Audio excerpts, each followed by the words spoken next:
Faroma euda matikone edu muzara Jesu. Amen. Tifarire mafundisi wose ari pano muzita ra Jesu. Haleluya.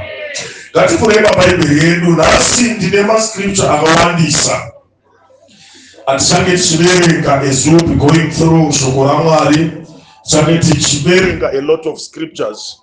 Tichange tichiverenga a lot of scriptures. Mwari achitibatsira muzita ra Jesu. Tichaverenga a lot of scriptures, a lot of it. A lot of scriptures. A lot of scriptures, a lot of scriptures. Nekuti nhasi scripture ndo ichaparidza. Scripture ndo ichaparidza today. So ngatifure maBhaibheri edu vadikani, titange nebhuku yaRevelations chapter 2. Revelations chapter 2. Tingobate from verse 8 to 11. Revelations chapter 2. Tingobate verse 8 to 11. Revelations 2, 8 to 11. To the angel of the church in Smyrna. Yeah. Right. These are the words of him. Ngatiyaradzewo vana vari kuseri kuwanikani. Kana uri mwana chingozviudza kuti ndofana kunyarara. Yes, dzokorodza yamai. To the angel of the church in Smyrna, right? Yeah. These are the words of him. Yeah. Who is the first and the last? Yes. Who died and came to life again? Yes. I know your afflictions and your poverty. Mwari uri kuti I know your afflictions and your poverty. Yet you are rich. Yet you are rich. I know the slander of those who say Ndinoziva kushoropodzwa kwaunoitwa they are Jews and are not, nevanhu vanozviti vanonamata ivo vasinganamati. but are a synagogue of Satan. Ivo vatori esinagoge yaSatani. Do not be afraid of what you are about to Do not be afraid of what you are about to experience. experience. I tell you, Ndinokuudza pachena, the devil will put some of you in prison Satani uchaisa vamwe venyu mujeri to test you, achikutestai. and you will suffer persecution Muchasafa persecution for 10 for 10 days. days. Be faithful, Be faithful even to the point of death, even to the point of death. Kwenyari padhuze newo kuti be faithful even to the point of death. Yes. and I will give you the crown of life. I will give you the crown of life. He who has an ear, let him hear Iye ane nzeve dzekunzwa what the Spirit says. ngaanzwe zvinoreva mweya kukereke. He who overcomes will not be hated Iye achakunda haazorwadziswe zvakare. by the second death. Tifarire Jesu, tifarire Jesu. Hallelujah. Chibai maverenga James chapter 1. Chikobata verse 2 to 4. James chapter 1, bata verse 2 to 4. Consider it pure joy, Consider it pure joy. my brothers, Yeah. whenever you face trials of many kinds, because you know that the testing of your faith develops perseverance. The testing of your faith develops perseverance. Perseverance must finish its work, Tinotenda Mwari. Chendai kuna vaRoma chapter 8. Tombopedzisira neiyoyo for now, but tine a lot of scriptures dzatichaverenga nhasi. Mwari achitibatsira. VaRoma chapter 8 tingobate from verse 28 to 35. Mascripture, especially vaRoma iyi, ngaitaure newe. Let it be your personal scripture. Let it be your personal scripture. and we know that in all things We know that in all things God works for the good of those who love Him, God works for the good of those who love Him. who have been called according to His purpose. Yes. For those God foreknew, He also predestined to be conformed to the likeness of His Son, Yes. that He might be the firstborn among many brothers. The firstborn, yes. And those He predestined, He also called. Those He called, He Yes. also justified. Yes. Those He justified, He Yes. also glorified. He also glorified. What then shall we say? What then shall we say? In response to this, Yeah. if God is for us, Kana Jehova ari kurutivi rwedu, who can be against us? ndianiko angatirwise? He who did not spare his own son. Chimbozviudza kuti kana Jehova ari kurutivi rwangu, ndianiko angandirwise? Thank you, Lord. Thank you. Verenga yenyu. But he gave him up for us all. Yes. How will he not also, along with him, Yes. graciously give us all things? Yes. Who will bring any charge against those whom God has chosen? Yes. It is God who justifies. Yes. Who is he that condemns? Yes. Christ Jesus. Yes. Who died more than that? Yes. Who was raised to life? Yes. Is at the right hand of God. He is at the right hand of God. And he also interceding. He is interceding on our behalf. Who shall separate us from Ndiani anotipesanisa nerudo rwaMwari? our trouble or hardship, Inamuerera namatambudziko. or a persecution, Yes. or a negative, Yes. or a danger, or Yes. Mashuka 35. Patsikai bijana because pane very powerful statement iri pazasa. as it is written, Yes. for your sake we face death all day long. Yes. We are considered as sheep to be slaughtered. Yes. So in all these things, Yes. we are more than In conquerors all these things we are more than conquerors. through him who loves us. Kubudikidza naiye wakatida.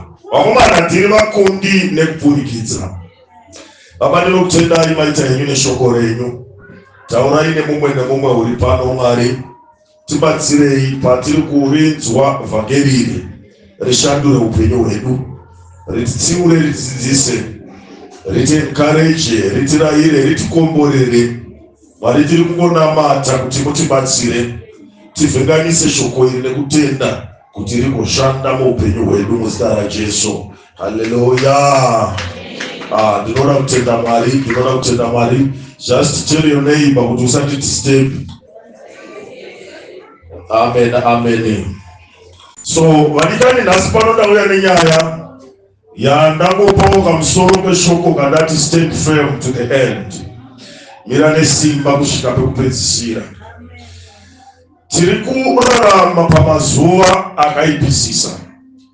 Tiri kurarama pamazuva ane kuchema nekurwadziwa kwakanyanya. Tiri kurarama pamazuva ekuti Satani asimudza geji rake remaitiro ake. We are persecuted every day. We face challenges every day. Yes, tinogona kumira pavanhu tichiratidza kuti all is well. But chokwadi cheupenyu ndechekuti tiri kufesana nematambudziko every day. Akasiyane asi tese tine challenges that we are facing every day. And probably some of the challenges that we are facing dzisidzo dzataitarisana nadzo pamazuva atakanga tisati kunamata. Patakatanga kunamata takaita sekunge tatanga hondo dzisina kumbobvira dzakavepo, zvekuti imwe pfungwa inoti zvakangofanana nekunge daidaisanamata. Kuna mukomana akauya muJerusarema ainzi Absalom. Wadzoka muJerusarema une statement yaanozotaurira mukuru wemasoja kuti naiwe ndakabvira chii kuGeshuri nekuti handina kuona chiso chamambo. So tine zvinhu zvakawanda zvatiri kufesa muupenyu hwedu. Above the challenges that we are facing every day is the challenge for survival. Somebody say survival. Tese our battle yatinayo adikani ndeyekusurvival. Ibattle for survival. Ibattle yekuti tigone kurarama nekuraramisa. Pane imwe nguva une zvaunoda kuti iwe urarame, zvoshayikwa zvinoita urarame. Pane nguva yaunoda zvinoitawo vararame vakakutarisa. Nekuti tese tiri pano, vakawanda vedu tine vanhu vakatitarisa vari kutarisira kurarama kuburikidza nesu, and the devil ane tactic yekutiita kuti tishaye zvatinoda mukurarama nekuraramisa vanofanira kurarama kuburikidza nesu. Iyoyo itactic yaSatani yekuti persecutor, yekuti rwadzisa, kuti kana tichinge tarwadziwa nemararamiro pamwe pacho totuka Mwari. Whatever battle yatiri kufesa, imwe yacho iri kuita tishaye zvatinoda. At times the devil akatageta mweya wako. Unogona kushaya chikafu, sadza, whatever, hembe, bhutsu. Nyaya haisi kubhutsu, nyaya haisi kusadza. Satani chaari kuda panesu tese ari kuda mweya yedu. He is after your soul. He is after your soul. Paari kuuya kuna Jobu, chinhu chaitsvaga kuna Jobu mweya waJobu. Paari kukodzera zvekuitika muupenyu hwako, chaari kuda ari kuda mweya wako. Amen, amen. So tine zvinhu zvatinoda zvatisingawane. Bhuku yataverenga yaRevelations ibhuku yakanyorwa nemudzidzi wainzi Johani ari paisland of Patmos. Pamazuva aya kwakanga kwaitika inonzi intense persecution. Vana Pontius Pilate, vana Herode vakanga vaita utsinye hwekunoshamisa hwavakanga vakuitira kereke. Kereke yanga pamazuva ekupersekutwa kunoshamisa. Johani akanga zvino watusurwa maziso. Ndobva Bhaibheri kana vachitsanangura vanoti akanga ashurwa ganda, but nyaya yakanga iri yekuti arwadziswe zvakanyanya nekuti vairwisa basa raMwari. So paari kunyora tsamba kubhuku yaRevelations, kachiverenga from chapter 2, akunyora achinyorera makereke. Jesu pachavo vavaapiya kuna Johani ari pachitsuwa chePatmos, zvinhu zvisina kumira zvakanaka, and God revealed, Jesus revealed what was to come. So ari kuti chinyorera tsamba kukereke iri kuEfesasi, kereke iri paPhiladelphia, kereke iri pakati pataverenga pa8, ari kuti chinyorera tsamba kukereke iri kuSmyrna. Ndoyabva yanzi ndinoziva your tribulation. Ari kuti Jesu, ndinoziva kutambudzika kwako, ndinoziva zvakare urombo hwako. Vana baba navana, tine nguva yatiri kutambudzika, not only by tribulation but also through poverty. Takurarama pamazuva ekuti vanonamata vanoziva Mwari wavo havafaniri kuzunungutswa, nekuti the attack iri kuudzwa naSatani sekunyora kwaita Johani achirivhirwa naJesu kuti ndinoziva the tribulation that you are facing, uye ndinoziva the poverty that you have. Katarisa the body of Christ, not only in this church but any other church, you would see good churches are struggling. Zvinotorerukira vekupower kutenga a very powerful PA system, but when it is a church, a PA system inotora 2-3 years nekuti people are struggling, which is a strategy yaSatani yaari kutipa. Hatisi kungotambura chete. Johana vataura pataverenga zvikanzi, and I know kuti there is slandering, yekusekwa, yekushorwa, yekushoropodzwa.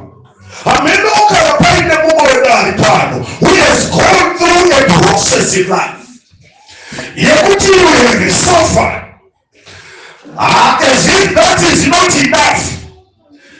Poverty ndogo yauya. Poverty is an attack from the devil. Yekuti kana uchinge washaya zvaunoda wotuka Mwari, ende kana akunyimba zvakanaka anoudza vanhu vanzi vanoita semajuta ivo vasiri majuta, vanoita sevanonamata ivo vasinganamati, vokudemonstratera nekukudisiplayera the wealth from their God. Nyaya iri yekuda mweya wako, nyaya ndeyekuda mweya wako. Chinamata unotenderera mumusika samamutengesa, pamwe pacho uchitoita prayer, Lord bless the works of my hands, Mwari komborerai zvandiri kutengesa. Pamwe pacho unotobuda kunotengesa uri pamutano uchinamata Mwari, komborerai zvandiri kutengesa. But the devil is after those who call the name of the Lord. Jesus ari kuti, I know your tribulation, I know your poverty, and ndinoziva kusekwa kwauri kuitwa nenyika. Unotenderera uchitengesa pamwe uchinamata, and people know kuti unonamata, zvokuti paunodzoka tswanda yakangozara nezvawabuda nazvo. They will come and mock you. Where is your God? Mwari wako ari kupi? Mabuda manotengesa hapana chatengwa, matanga takshop haisi kutengwa, vana vedu vaenda kuchikoro vanzingwa. Izvozvi tamusi weSunday 2 days before kuvhurwa kwechikoro, there is a parent here who calls the name of the Lord, but school fees haisati yakwana. And people are saying, where is your God? Ari kupi Mwari wako? But una revelations. Johana akara aprofita, Jesu akara vazvitaura kuti ndinoziva your tribulation uye ndinoziva your poverty, but then abati, but yet you are rich. Tinoona kuzava nedzinobatika Mwari, but tine chimwe chatinacho chakaiswa matiri naMwari chisingatengwe nemari, chinonzi simba ramweya rusenge rwaMwari. Satani ungativharire mumamikanda yezvakanaka nezvinonaka, but as much as the world thinks we are poor, we are rich. Nekuti mune chiri matiri chisina ane mari anochiwana, chinonzi mweya muchena. Tine chiri matiri chakatoreva naSimoni n'anga vachida kuchitenga kunana Peter, vakatonzi vofunga kuti mweya muchena angatengwe nemariri. Pane chiri mauri, in as much as you are going through what you are going through, there is something in you that can never ever be bought by money. Hauchiwane ma Edgars, hauchiwane ma OK, hauchiwane ma Kingstons, hauchiwane any other shop. Chinowanikwa kuna Jehovah, and it's in you. Chibomberera Jesu wako. So abataura nyaya yeslenda kuti I know how they mock you. Muma families, munyika, mu community, muhama dzatigere nadzo, mumabasa. At times we are being mocked every day. Timunozviti munonamata. Where is your God? Kana kunamata kwacho kuchidai, zviri nani muregedze. So panapa nakuuya une shoko wanikani, ranzi naMwari, stand firm to the end.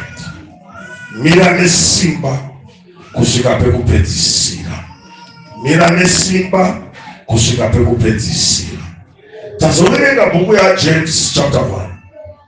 James achiti muti mufaro bedzi kana muchiwirwa nemiedzo mizhinji, nekuti miedzo inokupai kutsungirira, kutsungirira kunokupai tariro, uye tariro hainyadzise. Tariro inosimbisa kutenda kwenyu. Revelation dzaabotaura nyaya yekuti vamwe venyu muchaiswa mumajeri for 10 days. There is going to be persecution. You are going to be tested for 10 days. Haisi nyaya yemazuva 10 amuchatambudzika, because somebody achanoverenga kuti nhasi 1, mangwana 2, mangwana 4, 5, 10 days dzakwana, ndamufanira kudii kusunungurwa. Paari kuti 10 days, the number 10 inomirira test. Whenever you see 10, it's a test. That's why peka mwari pari kutesta man. Kuna Malachi anoti test me. How are we testing him? By 10%. And we are back 10%. Kuti, I want to test you. Unaenda kuijipita. Kwa kaiti na 10 maplakis. Mwari test of all. Could are you going to repent? That's a test. So you are going to be tested for 10 days. But it's a period of testing. So we are going to go through a period of testing. Eliasa akienda kutochaka mkazi wa Isaac, anatakuwa kamera 10. Namba kairi 10 ni namba ya kutest formula. So we are going to go through a period of testing.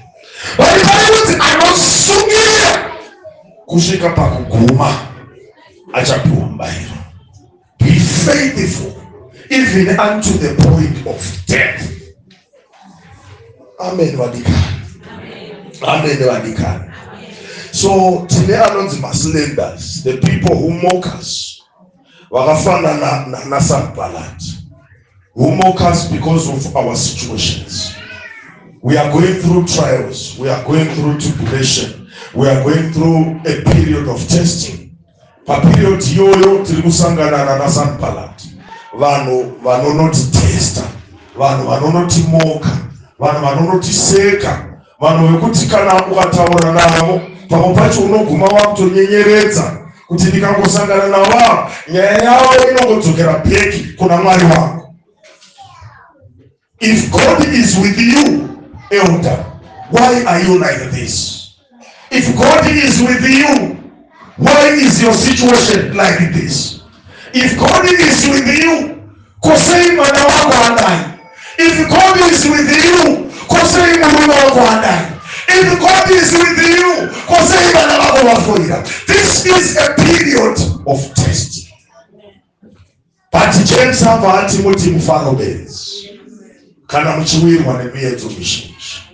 Nasi ndagouya kunoparidzira those people who are in the fire, vari mufenesi yeupenyu, vari kupepetwa naSatani, vakatokumbirwa kunzi chimbotipaiwo maindikida baba neki tinoda kumapepeta. Nasi ndagouya neshoko mdikani rekuti stand firm to the end. Nekuti kuseri kwe the persecution, kuseri kwe the challenges, there is a crown.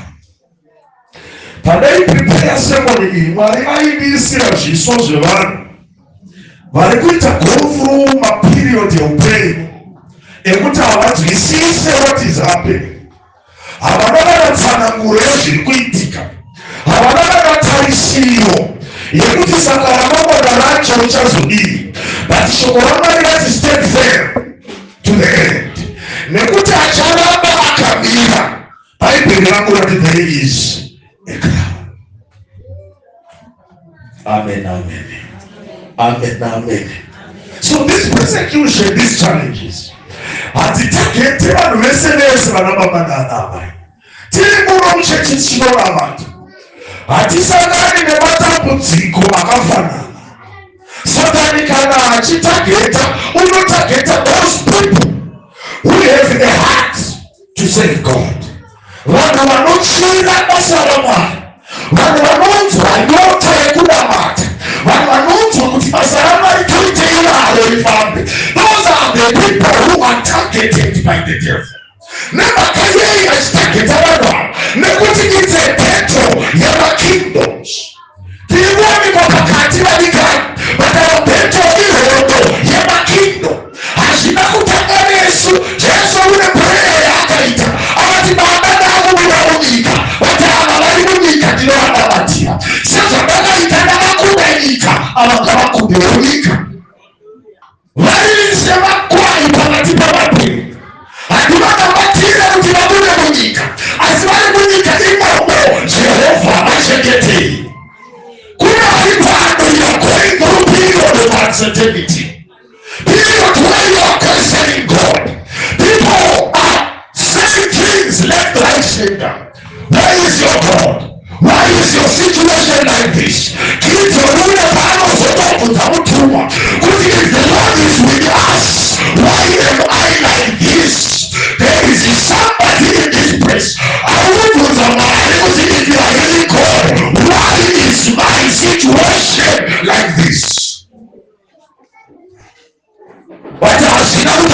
Yesu. Yesu ulipokaratauma, you are going to be persecuted.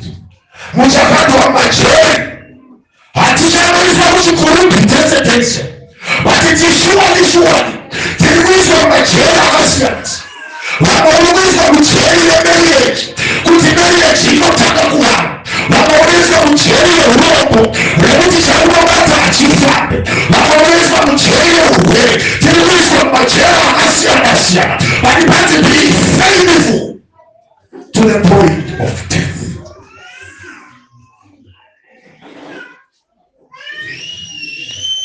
I know kuti mu body of Christ now nyaya dzinechekuita nematribulation nemachallenges hadzichanyanya kuparizwa nemhaka yei the church of today iri kunyanya kuda kudini zvinonakidza nzeve dzavo. But this is the truth of the word of God.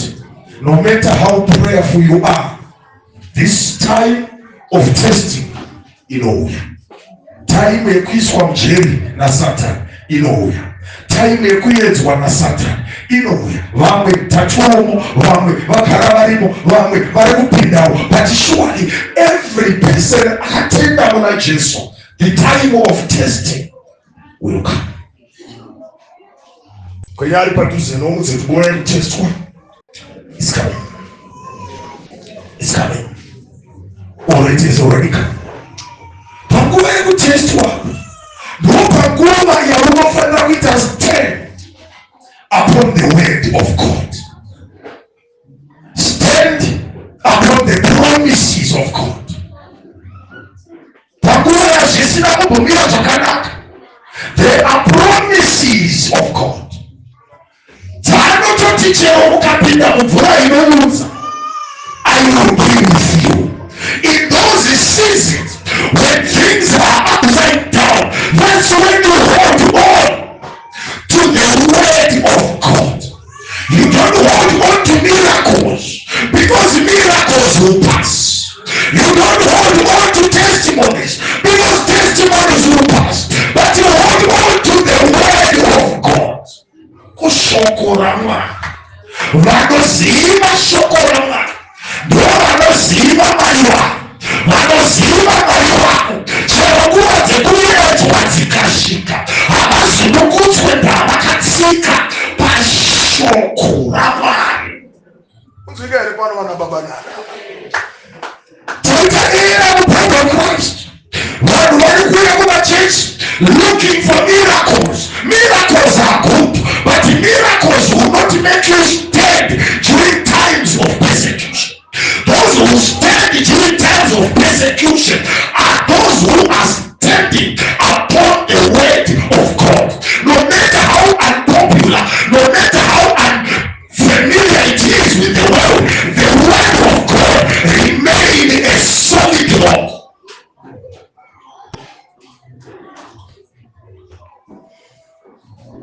There are two Christians.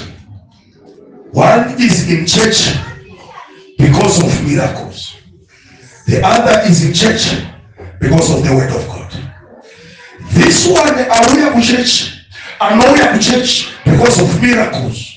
When times of persecution come, anonotsvaga miracles. But that one who came because of the word, nguva yekutambudzika ikasvika, anomira pashoko raMwari and understand his God. Kuti no, Mwari izvi makambozvitaura izvi, pamakazvitaura makati it's a period of testing, but I know in the word makati there is a crown, because makatochitaura kuti the devil achatipinza mutribulation, achatipinza mupersecution, achaudza vanoseka nevanoshora. Saka pavari kushora handishamisike nazvo, nekuti makagara mandizivisa. So when they slander, I will praise God. Marinotenda yamurevema zvavakataura mushoko renyu kuti nguva dzekutambudzika dzichasvika. I thank you because this is the time, and I know you have allowed it because you want to test my faith. Untested faith cannot be trusted by God.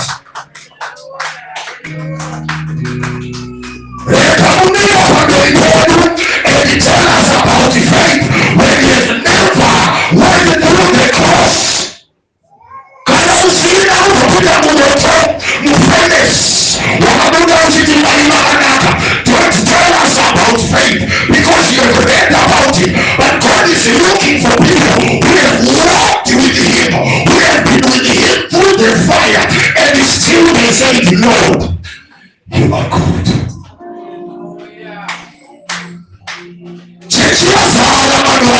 story.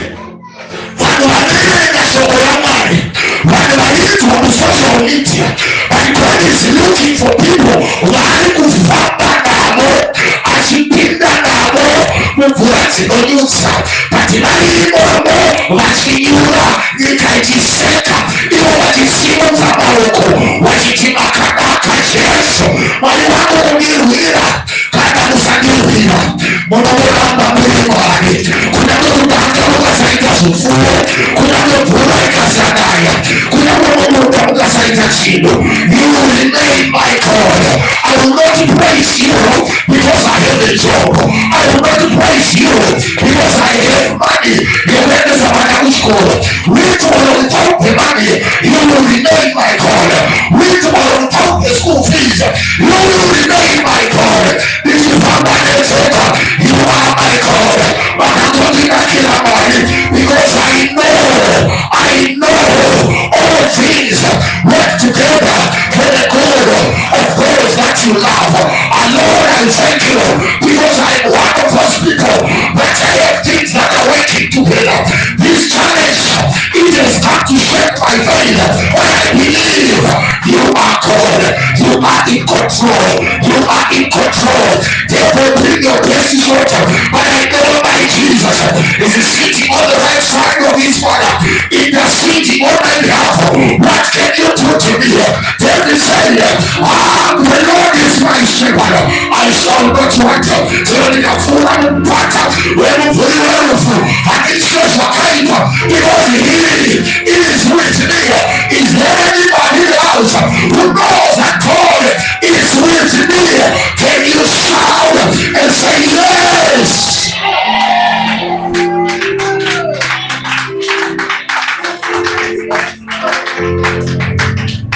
If you know that the Lord is with me,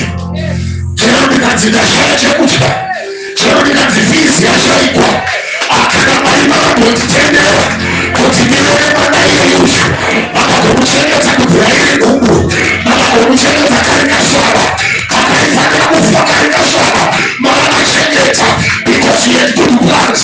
He knew what you were doing. Hakuna pamoja cheneta vandu kuti muvatambe along the way. Hapana pamoja muda nevanu michipita kuti muvatambe mudesert. Muri vari Alpha and Omega. Kana vatopita kubuda, no matter what it takes. Chamabwita avana vanhu.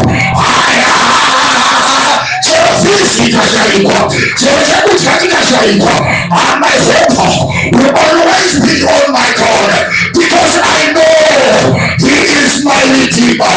Every time of party, chero moyo wangu wachibikana, niweleze chei mdogo, lakafinira kudigarika, wanababa na wanamai, kumelimendo mbori nozi Jesu, kumelimendo mbori nozi Jesu, zimetaku za moyo shikauye, zimonembera moyo shikauye, but we have God, we have Jesus, seated on the right hand of his Father, in the sitting on the ground. Alikukunyenyetelea iwewe, alikukunyenyetelea iwewe, alikukunyenyetelea iwewe, alikukunyenyetelea iwewe, nekukumbea kumeshabisa. He is your God, he is your God, he is your God, he is your God, he is your King, he is your Savior, he is the Lord, he is the King of glory. He is the Jehovah, the Jireh, the Shammah, the Lord will heal the sicknesses.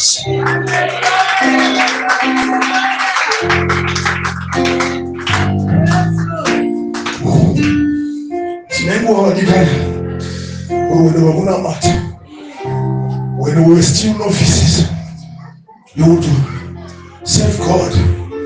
Masiso akatarisha takaraka matau naye achandibomvu, as if it was a hound, as if it was a bargain.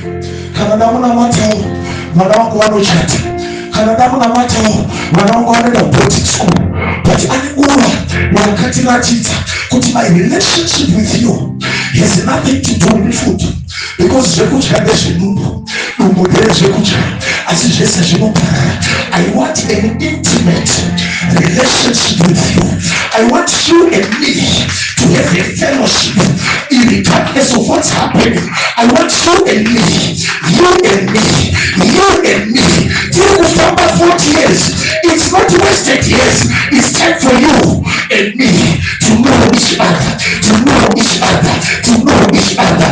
Let us go to Levity. That's I want you to know my other side, that I am the rock that can provide water. Because you will never know that I am the rock that can provide water.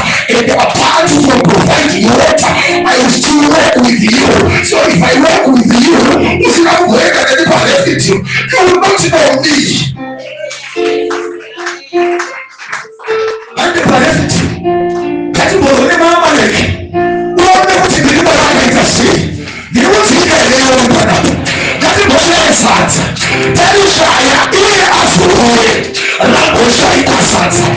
when you are able to say, He is Jehovah Jireh, He is the provider.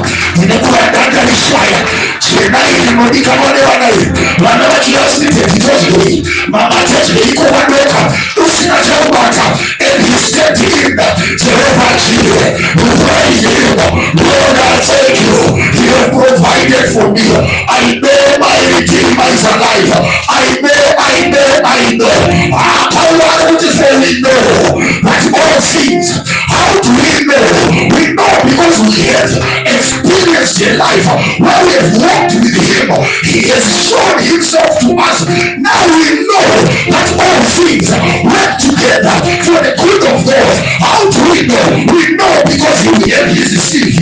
We have His CV. We have walked with Him. We know Him.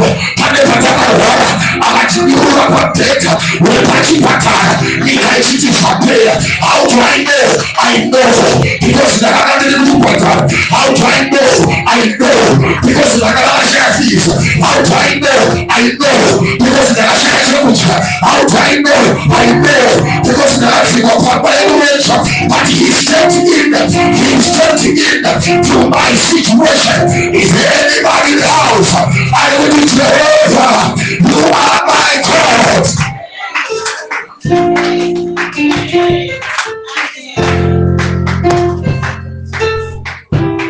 What's wrong with the body of Christ?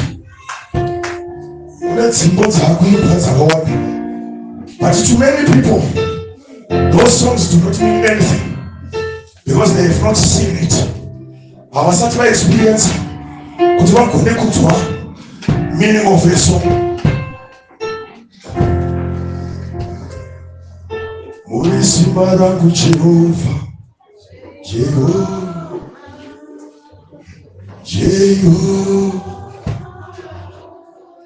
Jehovah, Samasi. You cannot know the meaning of that song. Am I in? Do not lie to us.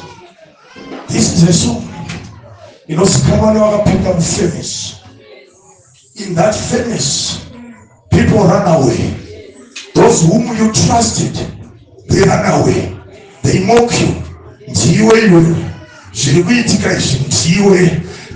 Guess what? I know they are there, Muslims. People who are going to mock you because of the things that are happening. But that is the time when we stand and say, Orisimbara Jehovah. Orinoe Jehovah. Orinaya Jehovah. Orisimbara. There are times I will open up prayer.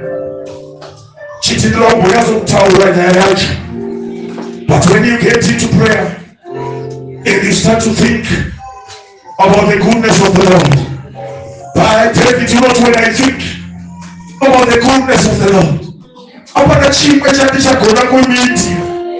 except to praise Him. And I say, God, you are my God. You are Jehovah. Tilikumotonga kulinganepanyika maliwe tilikumotonga barabara wachenda mshikoro mai tilikumotonga nilipanda shika mamushatahiro Jehoshaphat uneza dina simba uya dina wala zango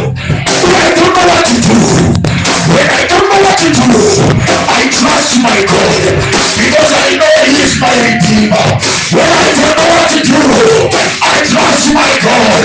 When all hope is gone, I trust my God. When I have no option, I trust my God. When I don't have the urgency, I trust my God. When things are going sideways, I trust my God. He is my Redeemer. He is my Savior. He is my Father. He is my Comforter. Is there anybody in the house? I don't know what to do. I must have this prayer, but my hope is on the Lord. I need two people in the house. Why would my hope is on the Lord?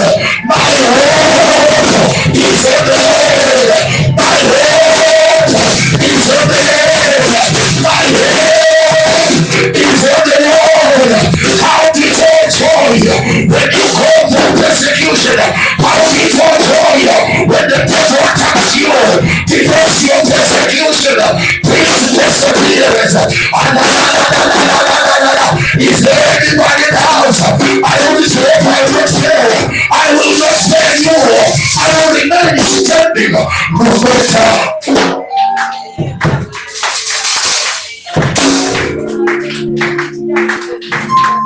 Tibasirema andilimuhunya zisai walibasire andilimuhunya zisai because the devil is looking at me and expecting me to fail.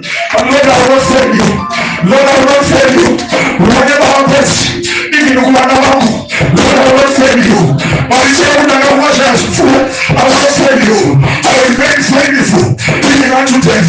Somebody will rise up. Somebody tell us whatever you think. But I trust my God. I will remain connected, Lord, to the source of life. He is the true vine. He says I am the true vine. I will connect myself to the true vine. I will connect myself to the true vine. Everything I have put in, but I remain connected. I remain connected. Nitabebe kunamari wako. Basimu kamudamari wako. Nitasema kunamari wako. Kunamari wako. Isuleti magana Yesu. Magana Yesu. Magana Yesu. Kwa nini wanao? Swali magani na hiyo. Bila kwa wanao. Swali magani na hiyo. Swali matija uko. Au sawa shewana wao. Bati wale magani na hiyo. Magani na hiyo Yesu.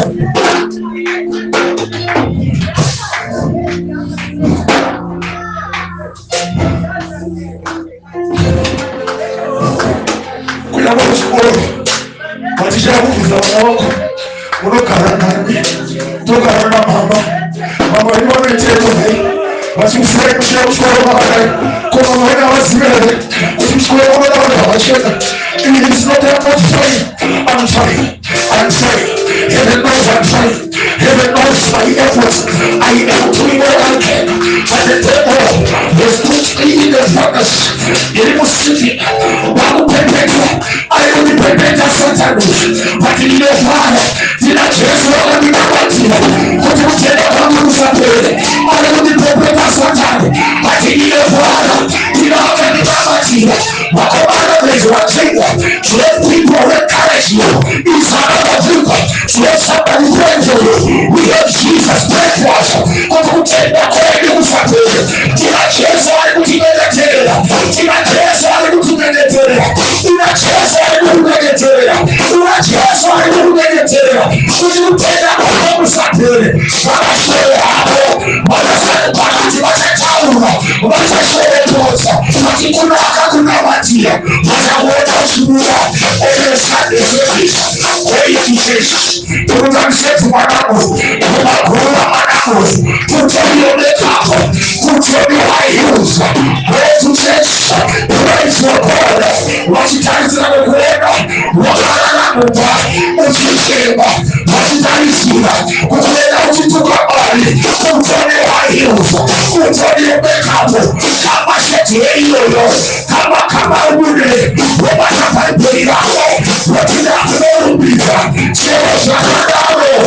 will not stumble, worshiping my God. I will not stumble, worshiping my God. I will not stumble, worshiping my God. I will not stumble, worshiping my God. This is America. This is Simba. This is Simba. This is Simba. This is Simba school fees. I did not get it. Kushirana mali wangu. Niwazie dia Simba yangu. Niwazie Simba yangu. Wale kadile pera Simba. Watilie dia Simba yangu. Wale kadile pera tayo. Watilie dia Simba yangu. Uli Simba yangu Jehova. Uli Simba yangu Jehova. Uli wakati pema pele. Uli wakati pema pele.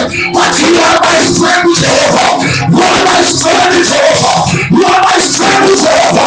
You are my strength Jehova. You are my strength Jehova.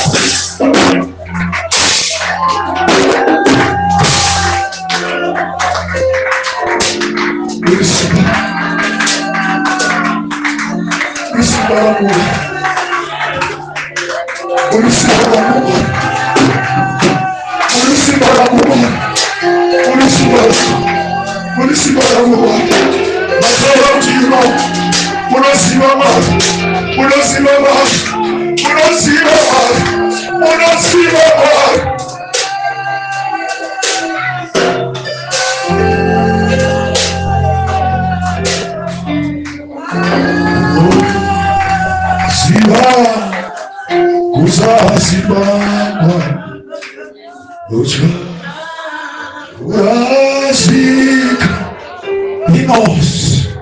He knows. He knows. He knows. He knows. Narakupenda Simba. Narakupenda Tayoma. Kazi kaima. Kuzoni mazira. Kazi kaima. Tena kuno ni kazi kaima. Kuzoni mazira.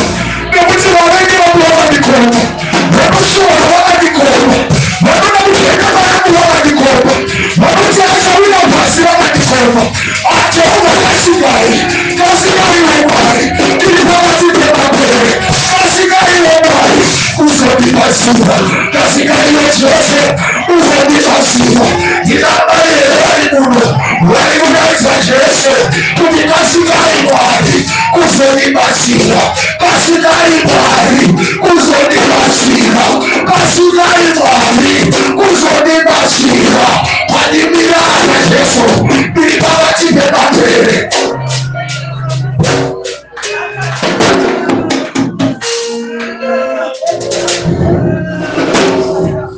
Kana usati. Wapinda mtuwati wamuti. You are quick to judge. You are quick to condemn. You are quick to talk. But mafamba na Jesu. Wakuzima wendo na maruja. They will not judge. They will not condemn. They will not sway. Because they know good life. Life. Life. Life. Life can take you to places that you have never imagined. It can take you to places that you thought you would never go. But in life,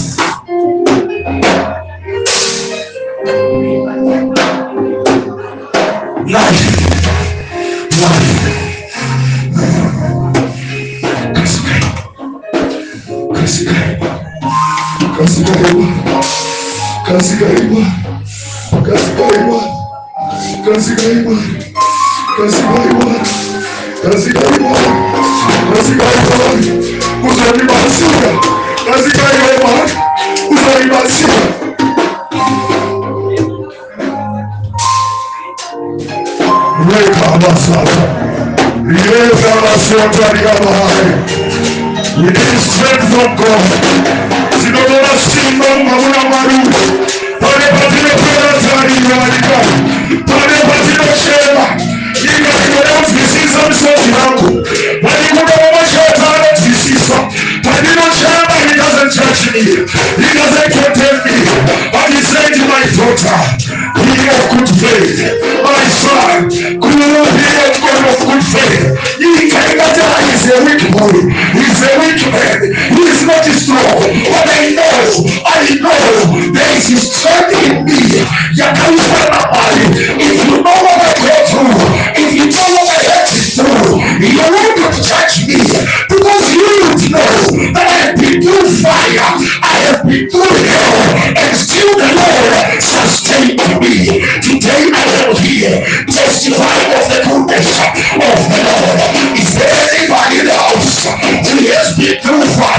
who has been through storms, and you are still here. You are still standing. I have come to encourage you. Remain standing. Remain standing. Remain standing. Remain standing. We can be shaken. We can be shaken. But we will not surrender. It's not over until it's over. It's not over until it's over. I remain in the ring. I remain in the ring. I remain in the ring. Even though the power back here, but I remain in the ring. For the position order, but I remain in the ring. I will continue fighting. I will continue fighting because I know there is a cloud. There is a cloud. There is a cloud.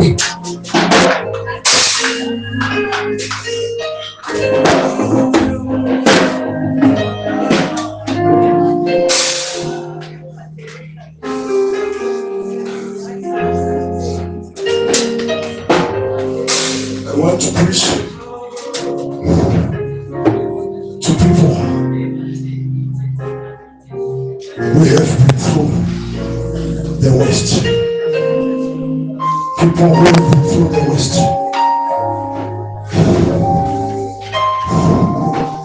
Yes, we are in the body of Christ, but we have not experienced the same. Some of us have been through the West. We have been through the West. We have been through the West. Is there a woman in the house? You have been through the West. Through the West. Abakafunga utahumule papa. Na ngasi wamauta hapa muda. Hapa muda. Tunaona bili yake. Tunaona maruwa. Tunaona pavatsika. Kuni wanatarisha. Kuona zvaforino kune vakatobheja izvozvi zvakaona mbiri yake vakomana nauya najesu pano ari kuti I know kaona paita aziva nyaya yacho nyaya yakuita kudipends kuti ndiana aziva zviri kuitika keneimajeriasikanona minista kuti wahuna pekugara. What can he do for you? But if you said there is somebody higher than the minister, that is the King of glory, the King of kings. Anotakataura apana anopindura akamusimudza. He says when I end, who can reverse? When I end, who can reverse? But many say I know your tribulation, and I know your poverty, and I know kuti kune vanomuseka, and I know uchaiswa mujeri. I know, but you know my history, kuti vanapita navatogoiswa inini kanopinda imomo. I dispatched an angel right through the prison doors. You know my CV, you know my capacity, you know what I can do, and I know you are going to be put in prison. But you know zvakagoitwa naPaul kuti vakatogoiswa mujeri, vakakorumidza zita rako, vakasheka jeri panerai vanhu vaiswa mujeri naSatani. We are going to worship the name of God in prison. We are going to praise the name of our God. Adonai. We are going to praise your holy name. We are going to praise your name. We are going to worship your name. And we may your CV.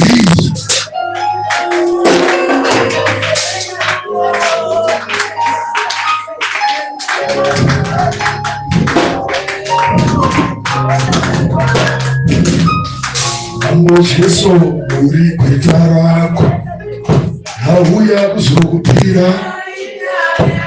Jesu muri gweta hauya kuzokupira. Hauya kuzokupira. Hauya kuzokupira.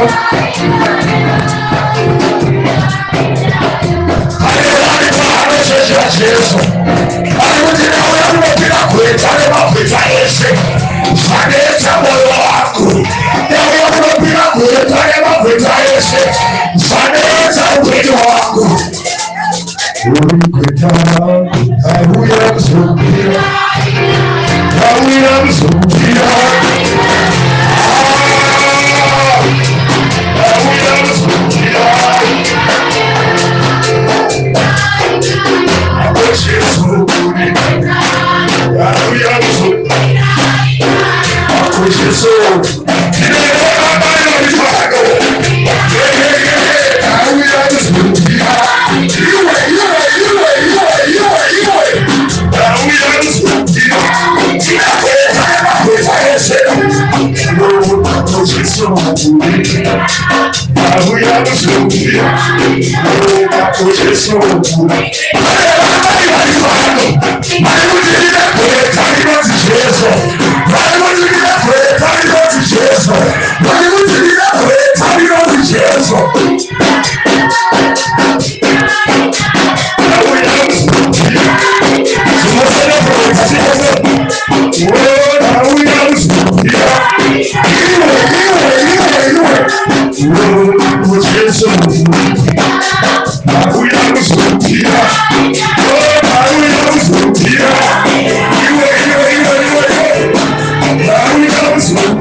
katuona sifara tishimba tsipo zakadai aisiyayekungofana mana tinoziva paafamba nesumarusha tinoziva paatifukunura marusha tinoziva nyasha dzaatoratidza marusha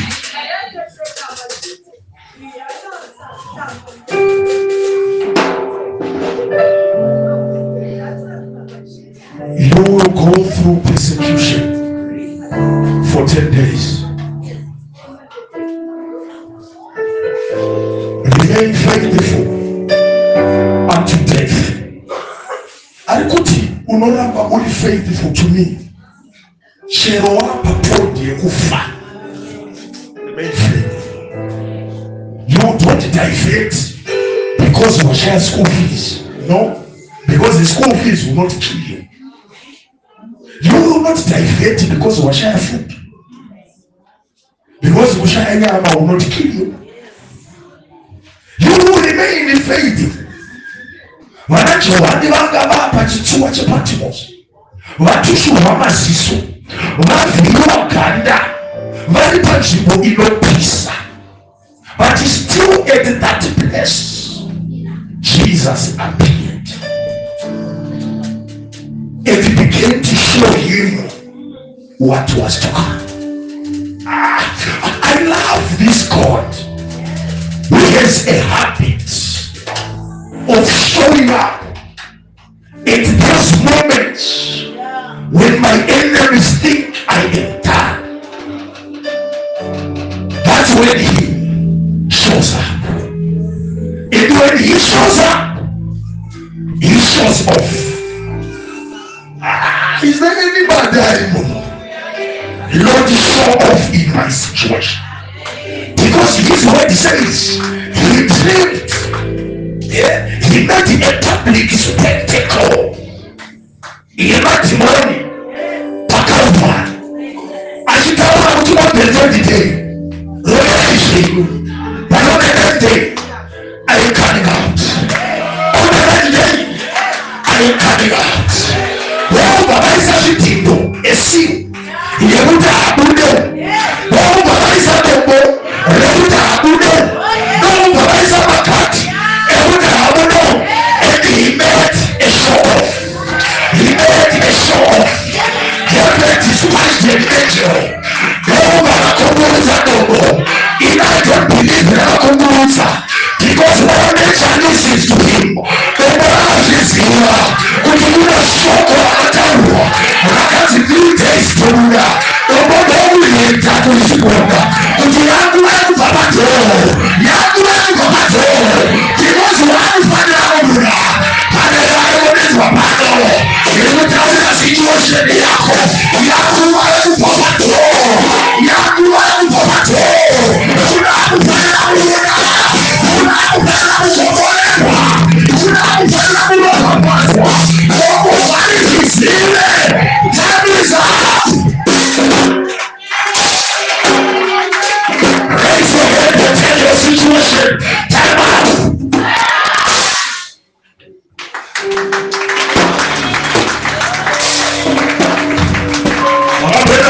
hotela kana mama zikyabula nanenjogolo mu hotela unaona bashandi wa hotela kana wambuteza makosibanda